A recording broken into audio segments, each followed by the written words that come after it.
Hello friends, आज हम explain करने वाले हैं मिसेस मूवी को।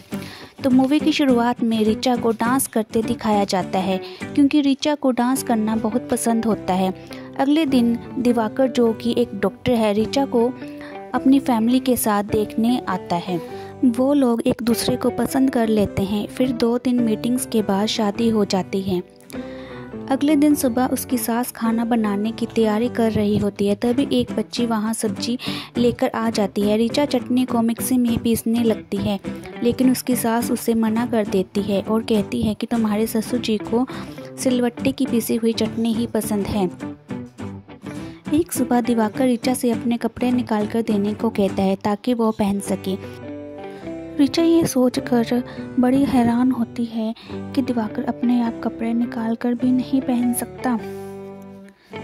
कई दिन ऐसे ही बीत जाते हैं। फिर एक दिन दिवाकर और ऋचा अब ऋचा के फ्रेंड के घर खाना खाने जाते हैं। बातें करते करते ऋचा के मुंह से निकल जाता है, मैं तो घर की अनपेड मेड हूँ। ये सुनकर दिवाकर के उससे नाराज हो जाता है और घर आकर उससे बात नहीं करता, लेकिन ऋचा सॉरी बोलकर उसे मना लेती है।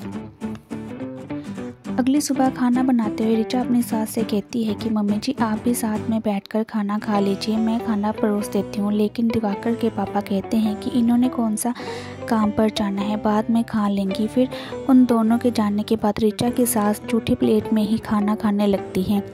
ये देखकर ऋचा बहुत हैरान होती है क्योंकि उनके घर में ऐसा कुछ नहीं होता। अगले दिन ऋचा अपनी फ्रेंड की डांस वीडियो देखती है। उसकी दोस्त उसको फ़ोन करके डांस रिहर्सल में आने के लिए बोलती है। दिवाकर की माँ को उसकी बेटी का फ़ौरन से फ़ोन आता है तो वो उसको फ़ौरन बुला रही होती है। ऋचा की सास अपनी बेटी के पास फ़ौरन चली जाती है।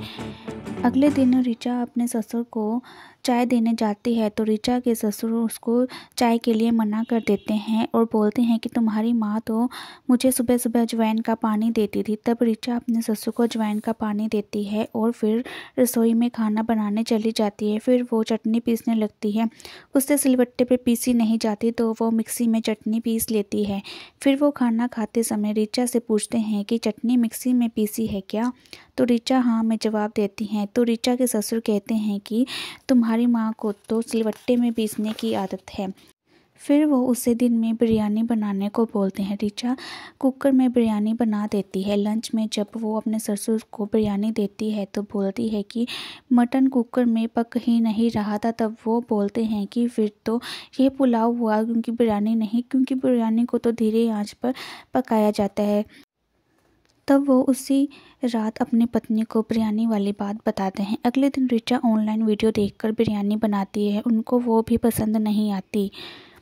रात में दिवाकर से कहती है कि अब भी बिरयानी ही खा लेते हैं, दोपहर की काफ़ी बिरयानी बची हुई है, मैंने बहुत ही मेहनत से बनाई है। तब दिवाकर बोलता है कि नहीं, अब मेरा कुछ हल्का खाने का मन है, ऐसा करो कढ़ी फुल्का बना लो।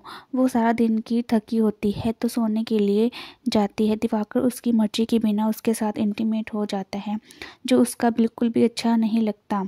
ऋचा अपनी फ्रेंड के साथ रिहर्सल पर जाना चाहती है। ऋचा दिवाकर को प्लम्बर को बुलाने को बोलती है क्योंकि रसोई का पाइप लीक कर रहा था और उसको बोलती है कि काम वाली बाई को रख लीजिए क्योंकि उसने डांस रिहर्सल पर भी जाना होता है। तब दिवाकर उस पर बहुत गुस्सा करता है। इसके बाद ऋचा खुद ही लीकेज वाले पाइप पर कपड़ा बांध देती है। अगले दिन ऋचा दिवाकर को बताती है कि उसके पीरियड शुरू हो गए हैं। तब दिवाकर उसे 4-5 दिन रेस्ट करने को और रसोई में जाने को मना करता है। तब उसके क्लिनिक से स्वीपर को घर पर काम करने के लिए बुलाया जाता है। तब वो काम वाली ऋचा को बताती है कि कैसे इस घर में छुआछूत होता है। 4-5 दिन खाना बनाने और सफाई का काम वाली बाई करती है। कुछ दिन बाद ऋचा एक स्कूल में डांस टीचर के लिए अप्लाई कर देती है। पीरियड्स ख़त्म होने के बाद वो पहले की तरह ही काम करने लगती है। टेबल पर वो अपने ससुर जी को बताती है कि वो पास के ही स्कूल में टीचिंग की जॉब करना चाहती है, तो उसके ससुर जी उसको जॉब के लिए मना कर देते हैं। लेकिन दिवाकर उसको बोलता है कि वो अपने पापा से बात करेगा। तब एक दिन जब ऋचा इंटरव्यू के लिए जाने वाली होती है, उसके ससुर जी उसको रोक कर मना कर देते हैं। इससे ऋचा बहुत ही उदास होकर रह जाती है। अगले दिन दिवाकर कहीं जाने वाला होता है तो ऋचा को उसका बैग पैक करने के लिए बोलता है और कहता है कि पापा का बर्थडे आने वाला है, तुम लंच में पापा के फ्रेंड्स आएंगे। ये बोलकर वो रिचा के साथ इंटीमेट होने की कोशिश करता है, लेकिन रिचा इरिटेट होकर मना कर देती है। मुझे कभी प्यार तो कीजिए, नहीं सिर्फ इंटीमेट होते हो, मेरी भी कुछ डिज़ायर है। तब दिवाकर बोलता है कि तुम्हारे अंदर डिज़ायर करने वाला है ही क्या, किचन की बदबू आती है तुमसे। अगले दिन करवा चौथ का दिन होता है। दिवाकर की बुआ दिवाकर की सास की रिस्पॉन्सिबिलिटीज निभाने आती है। रिचा उसे अपने डांस की वीडियोस दिखाती है, लेकिन वो उस पर ध्यान नहीं देती, उल्टा उसको टोंट मारती है। करवा चौथ भी बीत जाता है। कुछ दिन बाद बुआ भी चली जाती है। फिर आता है दिवाकर के पापा का बर्थडे। सारे फ्रेंड्स लंच के लिए आते।